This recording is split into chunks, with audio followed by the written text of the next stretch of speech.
So the first step for film appreciation course payment is to visit www.joshibedekar.org website.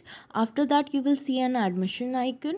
You need to click on that. After clicking on the admission icon, you need to scroll down. There you will see an autonomous courses payment link 2022 to 23. You need to click on that link. Once you have clicked the link, you will end up in a page where you will see an pay now option. After clicking the pay now option, you will come across a form in which you need to fill relevant information. Fill your name, then your email.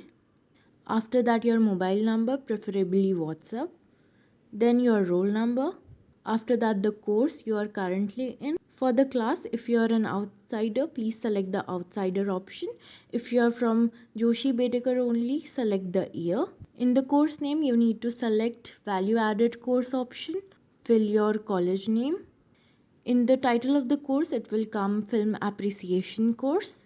After filling the form, you need to fill up the payment details. In the total fees, it will come 1000 rupees. After filling every necessary detail, you need to select the pay now option. After that, you will end up in a page where you have given payment option. First one is cards, credit or debit, net banking, and then UPI, any app. Once the payment is done, kindly take its screenshot for your reference and send it in the Film Society WhatsApp group. If you have not joined the group yet, please do now. Thank you.